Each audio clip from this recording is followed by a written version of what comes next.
Magandang araw sa atin lahat. Muli na naman nagbabalik ang inyong lingkod upang magbigay ng panibagong komento dito sa naging pahayag ni Doktora Melba Magay. Ayan, so inaakusahan niya kasi ang Iglesia ni Cristo na isa raw sa nagmumungkahi ng destabilisasyon sa ating bansa, ayan, sa gobyerno. So, ang isa rin sa tatalakahin natin ay ang pagtulong ng Iglesia ni Cristo sa Mindanao sa nangyaring sakuna na tumama sa Mindanao na 7.8 magnitude na lindol. Ayan, so nagkaroon ng lingap sa mamamayan ang Iglesia ni Cristo, pakaraming natulungan ng mga kababayan natin na iba't iba rin ang relihiyon. Ayan, so umpisa na natin itong video na ating tatalakahin. Ayan. Panahon na para tapatan natin ang Iglesia ni Cristo.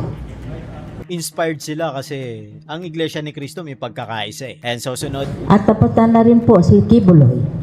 sige buloy Ang daw. lahat po ng mga sinasabing kulto na nakahanay dito sa destabilization plot. Ayan, Doktora Melba, dapat kapag haharap ka sa mainstream media, dapat may kalakip na ebidensya. Hindi yung parang nagsasalita ka sa hangin na pagbibintangan mo ang Iglesia ni Cristo na kasapi sa nilulutong destabilization. 'Di ba? Parang ano lang eh, nagtuturo ka eh ng kasinungalingan. Yun lang sa madalit salita. Wala ka namang ebidensya. Paano mo naman nasabi? Playbook na po ito nilabas na po doon sa kongreso ito Kung inilabas sa kongreso, dapat ipinakita mo sa mainstream media, 'di ba? Para malaman ng taong bayan kung totoo ba talaga yung paratang mo sa Iglesia ni Cristo, 'di ba? Hindi yung nagsasalita ka diyan na wala namang ebidensya. Kasi nungalingan 'yan, 'di ba? Nagbibintang ka. Walang katuturan yang sinasabi mo, 'di ba? Nag-PhD ka pa naman, 'di ba? na magkakaroon ng destabilization para mawala sa trono si Marcos at sila po ay sa tulong ng mga kulto. Paano mo naman sasabihin na gusto ng iglesia magkagulo ang bansa? Nagrally nga for peace eh. Ano panawagan ng iglesia ron? Magkaisa, isang tabi ang hindi pagkakaunawaan. Dahil marami ang issue na kinakaharap ng bansa. Di ba yun ang panawagan? Magkaisa ang mga politiko para matugunan ng gobyerno ang pangangailangan ng taong bayan. Paano mo nasabi ngayon? Nakasapi ang iglesia ni Cristo sa destabilization plot. Matinding paratang yung binabanggit mo, Doktora Melba. People power. Nakita natin to kay Senator Bato. People power, ang konti-konti ng tao ron, di ba? Nayayanig kayo sa ganong karaming tao, talaga? Kung gusto ng Iglesia ni Cristo na mag-rally sa harapan ng Senado, magra-rally yan, di ba? Yun ang totoo kasi nagawa nga sa Luneta tapos sasabi mo people power sa Senado, kakonti-konti nun, di ba? Wala kang patunay Kaya nag-ano ka lang, kumbaga, yung mga pwede mong maloko, niloloko mo. Pero kung titignan natin yung bilang ng mga tao sa Senado no nakaraang araw, matatawag mo bang people power yon, di ba? Ando doon yung mga taong taga-suporta nila DDS, sabi na natin. Dahil nakikita ng taong bayan kung anong ginagawa niyong pagmamanipula sa gobyerno, di ba? Kita mo sa tagal-tagal ng panahong may issue, ngayon ka lang lumabas. Para alin? Para tirahin ng iglesia ni Cristo. Kagaya ka rin ni Ramon Tukmol di ba? Ni Montokmol. Siniraan ng iglesia. Syempre, nahapis yung mga kapatid. Idinimanda. Sa tingin mo, kung ang iglesia ni Cristo salbahe, ididimanda pa ba yon? Kung ang iglesia ni Cristo nagbabalak ng masama, ididimanda pa ba yon? Si Ramon Tukmol, di ba? Ang iglesia ni Cristo sumusunod sa patakaran ng gobyerno dahil may sinusunod na aral ang iglesia ni Cristo, di ba? Hindi para magkagulo, kundi para iayos, di ba? Ang mga bagay na pwede namang pag-usapan ng maayos. Magpadala pa ng mga kunyari people power doon sa Senado. At meron pang prayer vigil.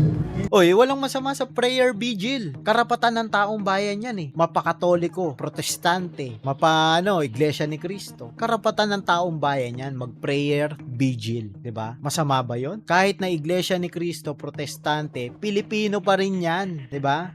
Alam po ninyo, ang demonic always, wala siyang originality. Ini-imitate palagi. Totoo yan, yung sinasabi mo. Ang demonyo gumagawa ng kwento-kwento na walang ebidensya. 'Di ba? Hindi ko sinasabing ikaw yun Hindi ko sinasabi. Kasi ang demonyo mapaggawa ng kwento para magkagulo yung mga tao. Halimbawa sa gobyerno. Para magkagulo gobyerno. 'Di ba? Pasisinungalingan niya yung mga pangyayari. Hindi ko sinasabing ginagawa mo Hindi ko sinasabi yun. 'Di ba? Ganun ang demonyo. Ang tunay na galaw ng kapangyarihan ng Diyos. Kaya ngayon, yung merong people power o meron din silang people power, no? Na ilalabas. Playbook na po nila yan, kasama nila palagi ito. So siguro, huwag tayong matakot. It's time to name names. Dahil alam po nyo, matagal na kaya ganito rin ang ating pamahalaan. Kasi, ilan ba sila? 3-4 million na mga voters, no?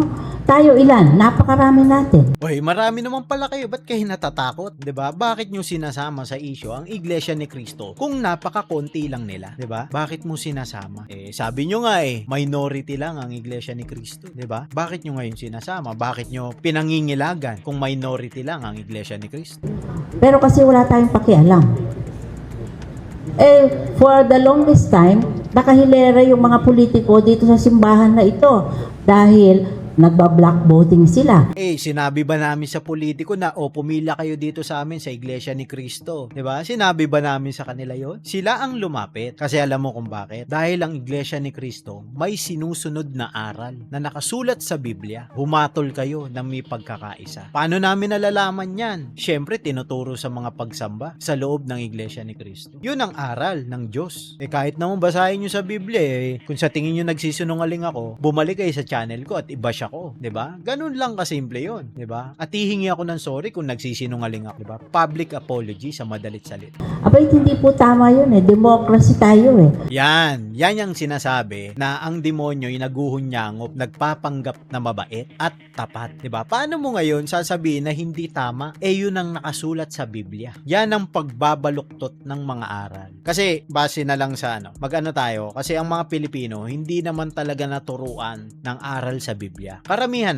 hindi ko nilalahat. Karamihan. So, bulag karamihan sa mga Pilipino. Hindi nila alam ang aral. Ngayon, kung gusto nyo malaman ang aral, pwede kayong dumalo ng mga pagsamba sa loob ng Iglesia ni Cristo. 'Di ba? Hindi naman porket na pumasok kayo ron, iglesia na kayo. May tamang proseso po para doon. 'Di ba? So, balik tayo dito. Hindi pwede yung ini-skew yung eleksyon dahil merong isang kulto nagsasabi, lahat kayo bumoto sa ganitong kandidato. Alam mo, ang tingin ko dito kay Doktora, para patulan siya, iinsultuhin niya yung isang organisasyon, yung isang relihiyon katulad ng Iglesia ni Cristo. Para patulan yung mga sinasabi niya, 'di ba? Sasabihin niya kulto, ayan, nagba-black voting na hindi naman daw dapat, 'di ba? Yan, pangiinsulto yan yung ginagawa niya. Pero kung titignan mo sa pagsasalita niya, wala siyang pinapakita ng mga ebidensya, 'di ba? Puro dada lang ng dada, 'di ba? Marami pong mga mahuhusay tayo ng mga senador, kagaya ni Sagisag. Hindi na po siya tumuloy na kandidato bilang senator dahil ayaw niyang pumila dito sa mga humihingi ng boto. O di sana tinulungan nyo, 'di ba? Sabi nyo kayo majority. Di sana tinulungan nyo, 'di ba? Ang Iglesia ni Cristo hindi nang hihikayat ng mga politiko, pero welcome ang lahat na humingi ng tulong, 'di ba? Welcome po ang lahat. Ng INK. At ganito po ang problema natin na malaki na hindi natin sinasabi. And I think it's time to name this, no? That from time immemorial, they have been skewing the democratic process. In other words, a minority religion na kulto, no? Ay nakapangyayari. Kaya marami silang mga galamay sa ating gobyerno. Demokrasya tayo dito, 'di ba? Demokrasya. So, kami kasi, yung demokrasya na 'yan, karapatan rin namin 'yon na pumili, 'di ba? Sabi nyo, may karapatan kaming pumili. Ang nakasulat sa salita ng Diyos sa Biblia, maghumatol kayo ng may pagkakaisa. Yung aral na 'yun ang pinili namin, 'di ba? 'Yun yung aral na ipinatutupad sa iglesia. Aral ng Diyos, ang paghatol na may pagkakaisa. Kaya kami nagkakaisa na bumoto. So, ang demokrasya ba mas mataas sa aral ng Diyos? Yung ba ang sinasabi mo? Doktora Melba Magay, 'di ba? Yung ba ang sinasabi mo? Bawal 'yon. Tayo, anong ginagawa natin? Ang mga Katoliko, 18 million. 18 million, kayo majority. Ano nangyari? Di ba? Hindi naman natin sa inaano. Kumbaga, ito lang yan merong DDS na Katoliko. Merong Pinklawan na Katoliko. Meron Dilawan na Katoliko. Yang mga yan, nag-uupatan, nag-aaway, nagmumurahan sa social media. Andiyan ba pagkakaisa? Di ba? Pare-pareho kayong relihiyon. Di ba? Yung mga magnanakaw sa gobyerno, mga karamihan, di natin nila lahat, Katoliko, kasi may Muslim 'di ba? Sila Robin Hood Padilla. Nirerespeto natin 'to. Yung mga reliyon na 'to, lalo na yung mga Katoliko, respeto lang, kumbaga. Hindi natin sila pinakikialaman. Pero kung titignan mo, 18 million nga kayo, pero hindi naman kayo nagkakaisa. Saan napunta bansa, 'di ba? Yung mga magnanakaw sa gobyerno, hindi ko nilalahat na Katoliko, pero merong mga Katoliko, 'di ba? Hindi ba nila naiisip na bawal 'yun, 'di ba? Sino ba yung nilalabanan yung magnanakaw, 'di ba? Sino ba yung tinutuligsa nating mga magnanakaw sa loob ng gobyerno, 'di ba? Sa flood control. Ano bang mga reliyon nila? Yun eh. Ang mga ebangheliko, 25 million. Bakit hindi tayo magkaroon ng isang coalition na sadyang magiging boses ng ating Panginoon sa panahon na ngayon? Yun lamang po. Okay, maraming salamat, Dr. Magay. You were the second one to raise your hand. No? And then follow. Just one follow-up on this last. Okay. Eto, maganda yung tanong ng dito, yung mainstream media reporter. Pakinggan nyo. Dr. Magay, I know that you are an award-winning social scientist. Oh, social scientist pa yan pero humaharap ng walang ebidensya. What makes you call Iglesia ni Cristo a kulto? A cult? Ayan. Magandang tanong yan. Kasi pinaparatangan niya ang Iglesia ni Cristo na kulto. Kasi po tayo ay merong batayan, no, ng ating pananampalataya. Pag sinasabi natin na tayo ay mga alagad ni Kristo, dahil kasama rin sa pangalan nila yun, Iglesia ni Cristo. Kung tayo ay tunay na Iglesia ni Cristo, naniniwala tayo sa anong sinasabi ng banal na kasulatan. Oh, 'di ba sa iyo na rin nanggaling? Ano bang sinasabi? Bakit hindi mo sabihin sa mainstream media? Sabi sa Biblia, 'di ba, magkaisa sa paghatol. Bakit hindi mo sabihin sa kanila sa mainstream media, 'di ba? Yun pa lang yung ginagamit kong word sa iyo, 'di ba? Yung pagkakaisa na yun. Kung bakit nagkakaisa kaming mga Iglesia ni Cristo sa pagboto, dahil yun ang nakasulat sa banal na kasulatan sa Biblia. At ang banal na kasulatan, maliwanag po na kailangan tayo magsalita when it comes to issues of justice and righteousness. Yung po Totoo yun. ang panawagan ng banal na kasulatan sa atin. Totoo yun. Yan yung ginawa ni Juan Bautista Kinu-question niya yung hari. 'Di ba? Bakit mo papakasalan yung asawa ng iyong kapatid? Anong ginawa kay Juan Bautista? Pinakulong, 'di ba? Righteousness and justice, 'di ba? Hindi po tayo papasok, we will not insert ourselves sa political process for our own self-interest. Oh, hindi naman pumapasok ang Iglesia ni Cristo sa politika. Ang ginagawa lang ni Senator Marcoleta diyan is nilalantad ang katotohanan kung sino ang mga tiwaling government official. Masama ba 'yun? 'Di ba? Masama ba yung ginagawa ni Senator Marcoleta? 'Di ba? Kailangan kasi malaman ng taong bayan kung sino-sino yung mga tiwali sa gobyerno, yung mga nagnanakaw ng pondo ng taong bayan na imbis na itulong sa taong bayan, ibinubulsa. Kaya ang daming namamatay 'di ba? Ang daming inaagos na mga bahay, lalo na kapag nandiyan ka sa mga probinsya ng Samar, Leyte, Tacloban, 'di ba? Alam niyo naman kung ano nangyari sa Tacloban. Yung flood control na yan, para yan sa taong bayan. Bakit nyo binulsa, 'di ba? Yun ang misyon ni Caro Dante Marcoleta, papanagutin ang mga taong nagkasala, nagnakaw, 'di ba? Sa kabanyaman ng taong bayan. Ganon kasimple. Kayo, ano bang ginagawa nyo? Bakit kayo tahimik pagka ang usapan ay flood control, 'di ba? Ganun kasimple. Sa tinagal-tagal ng issue almost 9 months yung hearing ni Lacson. Bakit ngayon ka lang lumabas? 'Di ba? Ngayon ka lang lumabas 'di ba? Hindi po yun sinasabi sa Biblia. Ang sinasabi, you bring forth justice sa mga makapangyarihan. Hindi sinasabi ng Biblia na you become a politically vested interest para makakuha kayo ng spoils.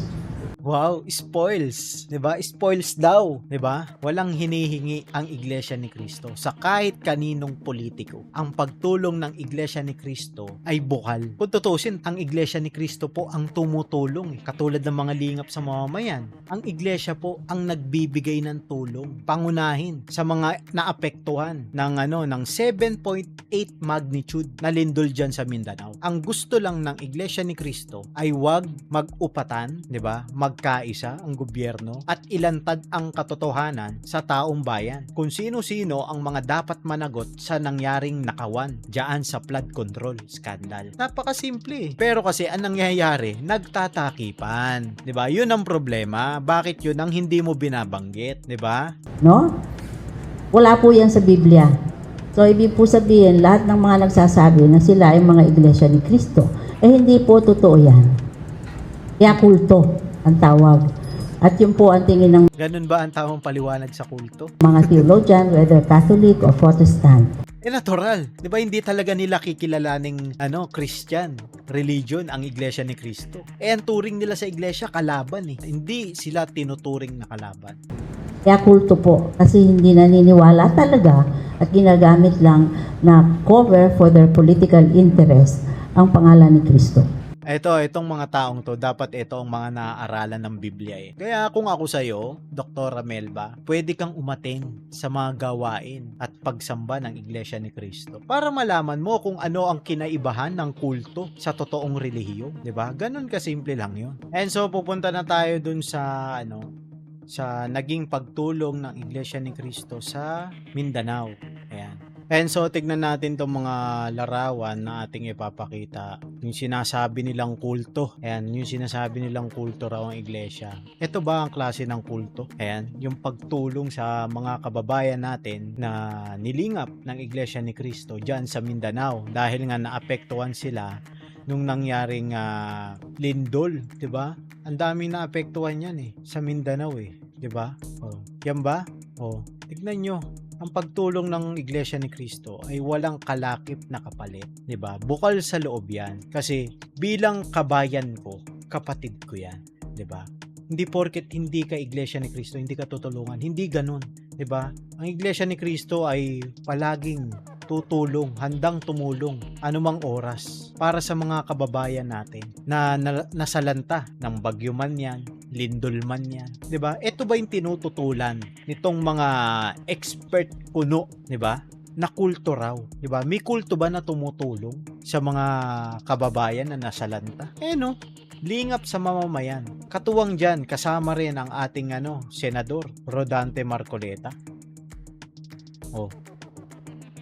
Asan na yung mga senador? Nagtatawanan pa sila. Ang dami na nga namatay, 'di ba? Nagtatawanan pa yan, sinasabi nilang majority black. Yung ba yung nila, pagiging concern sa taong bayan? May napanood pa nga tayo Nagbigay pa sila ng bulok na bigas. Ang Iglesia ni Cristo ay para sa kapayapaan, sa kaayusan ng bansa.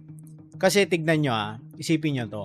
Kung may masamang hangarin ng Iglesia ni Cristo, kung gusto ng Iglesia ni Cristo magkagulo, sino ba ang maapektuhan? Ang Iglesia ni Cristo rin. Bakit? Pare-pareho tayong Pilipino Oo, Iglesia kami, pero Pilipino rin kami. May karapatan rin kami magpahayag ng saloobin. May karapatan rin kaming questionin ang mga nanunungkulan sa gobyerno. 'Di ba?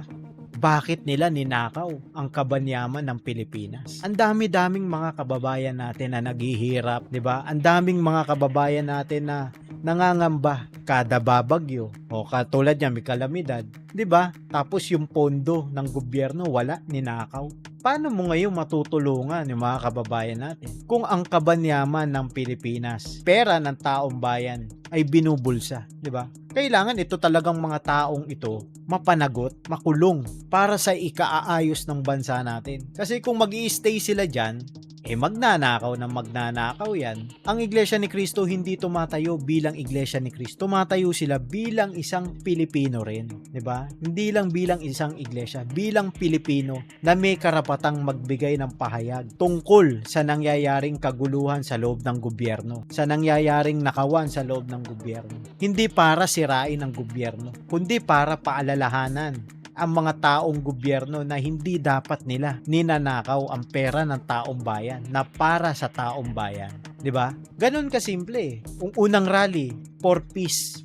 Ang sabi, itigil niyo ang pag-uupatan, ang pag-aawayan. 'Di ba? Unahin ang mga dapat na solusyon issue ng bansa. Yung pangalawang rally naman, 'di ba? Transparency, accountability, 'di ba? Kasi ninanakaw nila yung pera ng taong bayan. Ninanakaw nila, binubulsa nila para kanino? Para sa sarili lang nila. Para sa darating na eleksyon, may maaabot sila, vote buying. Ganun kasimple. Sisilawin nila ang tao sa pera, di ba? Ang hindi nila alam, unti-unti bumabagsak ang Pilipinas. Kakanakaw nila. Nawawala ang mga investor. 'Di ba? Umaatras kasi sa nangyayaring suhulan. Yung investor, alam nyo kung bakit nawawala. Sa lagay pa lang ubos na yung yung pera ng investor Paano mahihikayat ang mga investor na pumunta at magnegosyo kung sa lagay pa lang ubos na ang pera, 'di ba? Ganun kasimple. Kaya kailangan talagang makulong itong mga taong sangkot sa flood control. Ito ring mga taong nagbabaluktot ng konstitusyon ng Pilipinas. Nagbabaluktot ng batas ng Pilipinas. 'Di ba? Dapat kailangan niyang makulong yung mga yan. Kasi labag sa konstitusyon yung ginagawa nila, labag sa saligang batas ng Pilipinas. Maging mapanuri tayo sa mga nanonood sa atin. Ang Iglesia ni Cristo hindi para sa pagkakagulo. Ang Iglesia ni Cristo ay para itama yung mga pagkakamali at yung mga pagnanakaw nila, 'di ba? Yun ang layunin Hindi lang basta Iglesia ni Cristo bilang Pilipino. Pilipino rin Pilipino rin tayo, Pilipino rin ka. Bansagan na kulto, walang ebidensya, 'di ba? Ano lang yan kumbaga, pangungutya para mapikon, mag-react. Ganun kasimple ang logic, 'di ba? Ganun kasimple ang logic. Pero bago tayo magtapos ay nagpapasalamat nga pala ako sa lahat ng sumusuporta at patuloy na nanonood sa ating content. Ayan. Sana wag niyo pong kalimutang mag-subscribe, like, and share. And please click the notification bell button para palagi kayong updated sa lahat ng ating uploads. So magkita-kita po tayo next video. Hanggang dito na lang. Bye-bye.